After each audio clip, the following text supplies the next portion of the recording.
düşüp qasamga, bicharimni o'zanga, ko'nglim qo'shib etdim yurdim azab berib ko'ngliga, vicdan deganing deb tashlab ketding uni sen, bu qilliq qanday qilliq gunohingni bilamsan, sen bularga Allah oldida qasam berib nima uchun, Xudo nomini tilga ilib bergan va'dang nima uchun, shu qizoni keltirib ilib ishlantirib o'zanga, taqdir bilak tegizib iymon qilmay u qizga, oyoq ostida bisib to'latqizding shu qizni, hissiyotning kayni kirib aylandi u bichara, yolg'iz yig'lab sensiz kecha yilindi u Xudoga, harakatning ayamoqqa tashlab yolg'iz gulingni, yig'lab turib seg'insinmi parvoyingga olmading, buzuq napoq aqlsiz bulg'idimi dilingni. Şabak senin ko'nglim qiz bola ahmoq qilishmi, ilm haqning ko'zlarida ko'rinib ketdim nijoset, o'g'illarning yuzini tushirib gap qo'ydim hammasini, bir tayoqda haydayguzding yo'qoldi u inovat.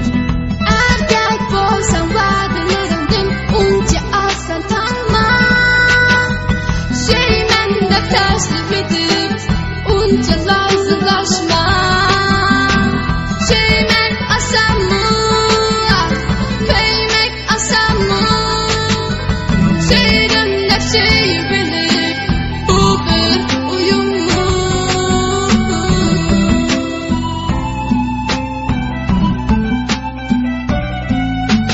Sen bir qizni bulg'uding, nobud qilding bilamsan, yana birini ahmoq qilib yosh to'kkizding bilamsan, to'liq qasam qilaverib o'zing tushdi bilamsan, Alloh oldida gunoh qilib do'zax yo'lini tanlamsan, sendan boshqa suymayman deb va'da bergan senmiding, sen bo'lmasang azob ichra o'laman degan senmiding, ma'lam oldida ketolmay ismim to'lgan senmiding, tashlab kelsam Xudo ursin meni degan senmiding, tashlaganda o'yladingmi bergan ashu va'dangni, xiyolingga kirgizdingmi o'lma degan so'zingni, ko'nglimni o'g'irlab qo'yding sen ko'ngilning o'g'risi, sensin naxur bir o'g'ri, muhabbatning qotili, o'zingni haqning ko'zda men vafodor xudima, talay qizlar bulaşdığın sening saxta sevginga, o'zingcha biz qizlar ahmoq qilish shuncha baxtmi, bilib qo'y biz qizlar tikkan pulmiz vafosizning ko'zga.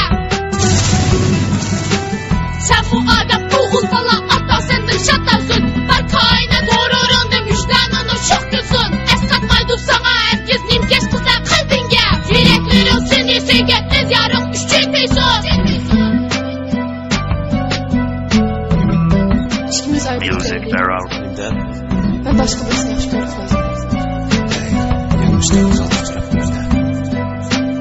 Ey qizjoq, sening gaplaringdan nurg'un ishni tushandim, lekin yana ba'zi qizlar senak emas bilmadim, men sevgan va'da bergan qadrlagan oldirmadim, lekin tashlab ketdim meni nima uchun ekan bilmadim, bu sana to'kkan dard emas, balki qalbimdagi pig'onim, meni aldab ahmoq qilibsan oq buzg'an ko'z yoshlarim, vafosiz munofiq yorga bor meningki mu fikrim, qaysi taraf past bo'lsa shu tarafga oqqan qizlarga so'z turim, sen vafosiz yar meni tashlab o'tingda qiynadim, ko'ygan kavobdek bu yurakni o'tlar sarson aylidim, har qilib ko'nglimni zar qilib meni azobda tovladim, seni shuncha sevgan turib tirik biti sendan ayrildim, men bu qarshi shafaq bolalarga lekin men shafaq emas, sen bilan yurib seni xo'shal qildim, sen uchirgan azob emas, sening qurg'on qiltoqlaringdan o'rinilib men kundilmas, sana bergan barcha ko'nglimni qaytara olmayman xo'shal emas, jinim bo'pti tashlasam-u meni faqat sen xo'sh bo'lsang, sening xo'shalliging uchun maylig'i men hasratlarni cheksam, faqat armon qilmam ko'ngildagi sevgi unutilmasa,